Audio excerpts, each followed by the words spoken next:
ബിസ്മില്ലാഹിർ റഹ്മാനിർ റഹീം. ബിസ്മില്ലാഹി അള്ളാഹുവിന്റെ നാമത്തിൽ. അർ റഹ്മാനി പരമകാരുണികൻ, അർ റഹീം കരുണാനിധി. പരമകാരുണികനും കരുണാനിധിയുമായ അള്ളാഹുവിന്റെ നാമത്തിൽ.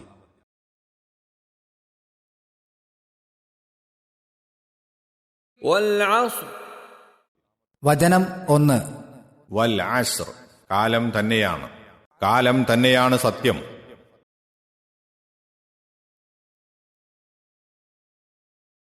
ഇന്നൽ ഇൻസാന ലഫീ ഖുസ്ർ. വചനം 2. ഇന്നൽ ഇൻസാന, നിശ്ചയമായും മനുഷ്യൻ, ലഫീ ഖുസ്ർ, നഷ്ടത്തിൽ തന്നെ. നിശ്ചയമായും മനുഷ്യൻ നഷ്ടത്തിൽ തന്നെയാണ്.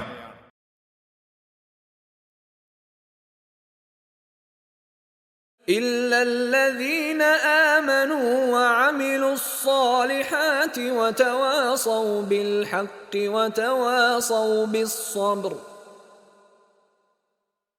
വചനം 3. ഇല്ലല്ലദീന, യാതൊരുവരൊഴികെ, ആമനു, വിശ്വസിച്ച, വഅമിലുസ്സാലിഹാത്ത്, സൽക്കർമ്മങ്ങൾ പ്രവർത്തിക്കുകയും ചെയ്ത, വതവാസൗ, അന്യോന്യം ഒസിയത്തും ചെയ്ത, ബിൽ ഹഖ്, യഥാർത്ഥത്തെപ്പറ്റി, സത്യത്തെപ്പറ്റി, ന്യായത്തെപ്പറ്റി, വതവാസൗ, അന്യോന്യം ഒസിയത്തും ചെയ്ത, ബിസ്സബ്ർ, ക്ഷമ കൊണ്ട്, സഹനം കൊണ്ട്. വിശ്വസിക്കുകയും സൽക്കർമ്മങ്ങൾ പ്രവർത്തിക്കുകയും യഥാർത്ഥത്തെക്കുറിച്ച് അന്യോന്യം ഒസിയത്ത് അഥവാ ബലമായ ഉപദേശം ചെയ്യുകയും ക്ഷമയെക്കുറിച്ച് അന്യോന്യം ഒസിയത്ത് ചെയ്യുകയും ചെയ്തവരൊഴികെ അഥവാ ഇവർ മാത്രം നഷ്ടത്തിലല്ല.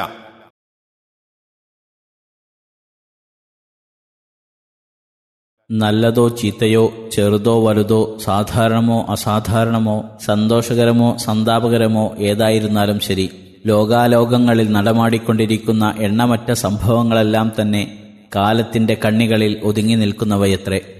കാലം സാക്ഷിയാവാത്ത, കാലം സ്പർശിക്കാത്ത കാര്യങ്ങളോ കാരണങ്ങളോ ചരിത്രങ്ങളോ ഇല്ല. എന്നാൽ മനുഷ്യനെ സംബന്ധിച്ചിടത്തോളം അവന്റെ ആദ്യം തൊട്ട് അവസാനം വരേക്കും ബാധകമായ ഒരു നിയമം, കാലമുള്ള കാലത്തോളം നീക്കപ്പോക്കില്ലാതെ സ്ഥിരപ്പെട്ടു നിൽക്കുന്ന ഒരു യാഥാർത്ഥ്യം, കാലത്തെ മുൻനിർത്തി സത്യം ചെയ്തുകൊണ്ട് അള്ളാഹു നമ്മെ അറിയിക്കുന്നു. സത്യവിശ്വാസം, സൽക്കർമ്മങ്ങൾ, യഥാർത്ഥത്തെപ്പറ്റി പരസ്പരം ഉപദേശിക്കൽ, ക്ഷമയെപ്പറ്റി പരസ്പരം ഉപദേശിക്കൽ എന്നീ 4 കാര്യങ്ങൾ അനുഷ്ഠിക്കാത്ത മനുഷ്യരെല്ലാം നഷ്ടക്കാരാണ്. അഥവാ അനുഷ്ഠിച്ചവർ മാത്രമാണ് ലാഭം നേടിയവർ.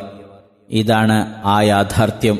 ഭൗതിക നേട്ടങ്ങളിലോ ഐഹിക വ്യാപാരങ്ങളിലോ സ്വാർത്ഥ താൽപര്യങ്ങളിലോ സുഖാഡംബരങ്ങളിലോ നേരിട്ടേക്കുന്ന നഷ്ടമല്ല ഇവിടെ ഉദ്ദേശിക്കുന്ന നഷ്ടം. അള്ളാഹു ഉദ്ദേശിച്ച നഷ്ടം ഏതായിരിക്കുമെന്ന് കണ്ടുപിടിക്കുവാൻ വലിയ ബുദ്ധിയോ യുക്തിയോ ഒന്നും വിനിയോഗിച്ച് സാഹസപ്പെടേണ്ടതില്ല. അത് അള്ളാഹു തന്നെ പലപ്പോഴും നമുക്ക് വിവരിച്ചു തന്നിട്ടുള്ളതാകുന്നു. ഉദാഹരണമായി 1. സൂറത്തുൽ കഹ്ഫിലെ 102 മുതൽ 106 വരെയുള്ള ആയത്തുകൾ നോക്കുക. ഇഹത്തിൽ വെച്ചു ചെയ്ത കർമ്മങ്ങൾ പാഴായി തീരുകയും അതോടൊപ്പം തങ്ങൾ ചെയ്യുന്നത് നല്ലതാണെന്ന് വിചാരിക്കുകയും ചെയ്യുന്നവർ, എന്നുവെച്ചാൽ അള്ളാഹുവിന്റെ ദൃഷ്ടാന്തങ്ങളിലും അവനുമായി കണ്ടുമുട്ടേണ്ടി വരുന്നതിലും അവിശ്വസിച്ചത് നിമിത്തം മുൻ ചെയ്ത കർമ്മങ്ങളെല്ലാം ഫലശൂന്യമായി നരകശിക്ഷയ്ക്ക് അർഹനായി തീർന്നവർ. ഇവരാണ് ഏറ്റവും വലിയ നഷ്ടക്കാരെന്നാണ് അവിടെ അള്ളാഹു പറയുന്നത്. 2. സൂറത്തുൽ മുനാഫിഖൂൻ 9 നോക്കുക. സ്വത്തുക്കളും മക്കളും നിമിത്തം ദൈവസ്മരണയിൽ അശ്രദ്ധരായി തീർന്നവരാണ് നഷ്ടക്കാർ എന്ന് അവിടെ പറയുന്നു. 3. സൂറത്ത് ഹജ്ജിൽ 11 പറഞ്ഞതിന്റെ സാരം, നന്മ ബാധിക്കുമ്പോൾ മനസമാധാനപ്പെട്ടും തിന്മ ബാധിക്കുമ്പോൾ സ്ഥിതി അവതാളത്തിലായിക്കൊണ്ടും ചഞ്ചല മനസ്സോടെ അള്ളാഹുവിനു ആരാധന നടത്തുന്നവരുടെ നഷ്ടമാണ് ഇഹത്തിലും പരത്തിലുമുള്ള സ്പഷ്ടമായ നഷ്ടം എന്നത്രേ. 4. ഇസ്ലാമല്ലാത്ത ഒരു മതത്തെ ആരെങ്കിലും അന്വേഷിക്കുന്ന പക്ഷം അത് സ്വീകാര്യമല്ലെന്നും അവൻ പരലോകത്ത് നഷ്ടക്കാരനാണെന്നും സൂറത്ത് ആലിമ്രാൻ 85 പറയുന്നു. അപ്പോൾ അള്ളാഹു ഉദ്ദേശിക്കുന്ന നഷ്ടം ഏതാണെന്ന് മറ്റെവിടെയും പരിധി നോക്കാതെ ഇതിൽ നിന്നെല്ലാം മനസ്സിലായല്ലോ. ഈ നഷ്ടത്തിൽ നിന്ന് അതല്ലാത്ത നഷ്ടങ്ങളെല്ലാം കേവലം നാമമാത്ര നഷ്ടങ്ങളാണ്. ഒഴിവാകുവാൻ 4 കാര്യങ്ങളാണ് അള്ളാഹു ഉപാധിയായി എടുത്തുകാട്ടുന്നത്. ഒന്നാമത്തേത് വിശ്വാസം, അതായത് അള്ളാഹുവിലും അവന്റെ പ്രവാചകന്മാരിലും വേദഗ്രന്ഥങ്ങളിലും അന്ത്യനാൾ തുടങ്ങിയ കാര്യങ്ങളിലുമുള്ള വിശ്വാസം. വിശ്വാസം നാമമാത്രമായാൽ പോരാ, ദൃഢവും സൽക്കർമ്മങ്ങൾക്ക് പ്രചോദനം നൽകുന്നതുമായിരിക്കണം. സൂറത്തുൽ ഹുജറാത്ത് 14-15 മറ്റും നോക്കുക. രണ്ടാമത്, സൽക്കർമ്മം പ്രവർത്തിക്കൽ. മേൽപ്പറഞ്ഞ സത്യവിശ്വാസത്തിന്റെ അടിസ്ഥാനത്തിൽ ജീവിതത്തിന്റെ നാനാതുറകളിലും അനുസരിക്കപ്പെടേണ്ടതുള്ള നിയമനിർദ്ദേശങ്ങൾ അനുഷ്ഠിച്ചുകൊണ്ട് ചെയ്യുന്ന എല്ലാ പ്രവർത്തനങ്ങളും ഇതിൽ ഉൾപ്പെടുന്നു. അള്ളാഹുവിന് ചില ആരാധനാകർമ്മങ്ങൾ മാത്രം നിർവഹിക്കുന്നതുകൊണ്ട് ഒരാൾ സൽക്കർമ്മിയായി തീരുന്നതല്ല, മറിച്ച് ജനങ്ങളോടും സഹസൃഷ്ടികളോടും തന്നോട് തന്നെയും പാലിക്കേണ്ടുന്ന കടമകളും മര്യാദകളും പാലിക്കുമ്പോഴേ ഒരാൾ ശരിയായ സൽക്കർമ്മിയായി തീരുകയുള്ളൂ. മൂന്നാമത്, പരസ്പരം യഥാർത്ഥം കൊണ്ട് അഥവാ വിശ്വാസപരമായോ കർമ്മപരമായോ വേണ്ടപ്പെട്ടതും സ്ഥിരപ്പെട്ടതുമായ എല്ലാ കാര്യങ്ങൾ കൊണ്ടും അന്യോന്യം വസിയത്ത് ചെയ്യുകയാണ്. ഇന്ന കാര്യം ഇന്ന പ്രകാരമാണ് വേണ്ടത് എന്ന് പറഞ്ഞു കൊടുത്താൽ മാത്രം പോരാ, അത് പ്രവർത്തനത്തിൽ വരുത്തുവാൻ പ്രേരിപ്പിക്കുമാറ് സതുപദേശത്തിലും ബലവത്തായ രീതിയിലും ആയിരിക്കേണ്ടതുണ്ട് എന്നാണ് വസിയത്ത് എന്ന പ്രയോഗം കാണിക്കുന്നത്. വേണ്ടപ്പെട്ട കാര്യങ്ങളെക്കുറിച്ച് ഉപദേശം നൽകലും വെറുക്കപ്പെട്ട കാര്യങ്ങളെക്കുറിച്ച് വിരോധിക്കലും അൽ അംറു ബിൽ മഅറൂഫി വന്നഹി അനിൽ മുൻകർ മുസ്ലിങ്ങളുടെ പൊതു കടമയാണെന്ന കാര്യം ഇവിടെ സ്മരണീയമാകുന്നു. വ്യക്തിപരമെന്നോ സാമൂഹ്യമെന്നോ വ്യത്യാസമില്ലാതെ എല്ലാ കാര്യത്തിലും ഓരോരുത്തരും അവനവന്റെ കഴിവനുസരിച്ച് ഇത് നിർവഹിക്കുവാൻ ബാധ്യസ്ഥനാകുന്നു. നാലാമത്തേത്, ക്ഷമയെപ്പറ്റി പരസ്പരം വസിയത്ത് ചെയ്യലത്രേ.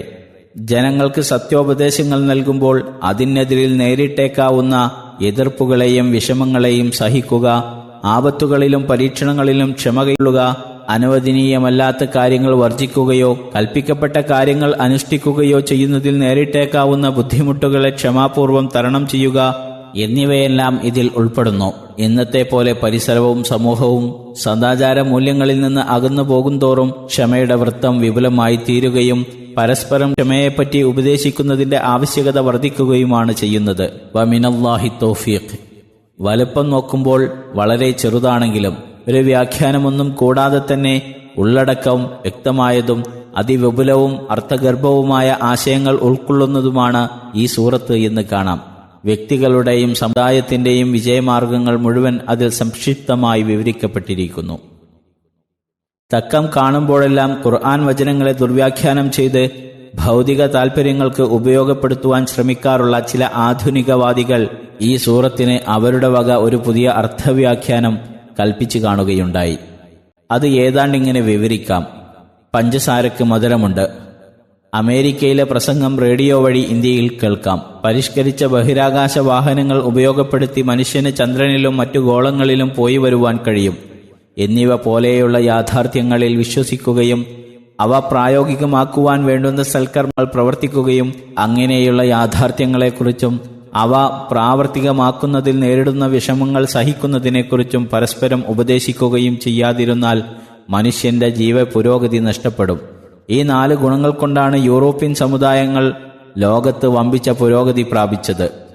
ഇതാണ് അതിന്റെ ചുരുക്കം. സുബ്ഹാനല്ലാഹ്. ആശ്ചര്യം! ഈ വ്യാഖ്യാനത്തിൽ നിന്ന് അള്ളാഹുവിന്റെ ഖുർആൻ എത്രയോ പരിശുദ്ധം തന്നെ.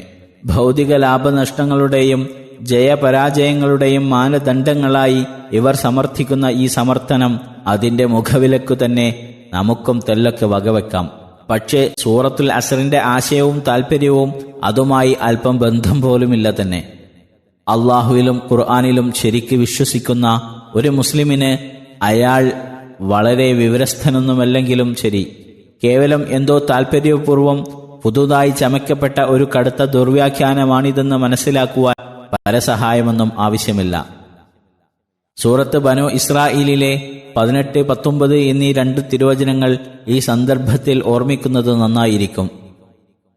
മൻ കാന യുരീദുൽ ആജിലത്ത എന്ന് തുടങ്ങി കാന സഅയുഹും മഷ്കൂറ എന്നിവരെയുള്ള ആയത്തിന്റെ സാരം. ക്ഷണികമായ ഈ ലോകത്തെ ആരെങ്കിലും ഉദ്ദേശിക്കുന്നതായാൽ നാം വേണമെന്ന് വെക്കുന്നത് അവിടത്തിൽ അവനും നാം ക്ഷണത്തിൽ കൊടുക്കുന്നതാണ്. പിന്നീട് അവന് നരകത്തെ നാം ഏർപ്പെടുത്തി കൊടുക്കും. ആക്ഷേപിക്കപ്പെട്ടവനായും നിന്ദിക്കപ്പെട്ടവനായും കൊണ്ട് അവൻ അതിൽ കടന്നെരിയുന്നതാണ്. ആരെങ്കിലും പരലോകത്തെ ഉദ്ദേശിക്കുകയും അവൻ സത്യവിശ്വാസിയായും കൊണ്ട് അതിനുവേണ്ടി അതിൻ്റെതായ പരിശ്രമിക്കുകയും ചെയ്താൽ അങ്ങനെയുള്ളവരുടെ പരിശ്രമം നന്ദി ചെയ്യപ്പെടുന്നതായിരിക്കും.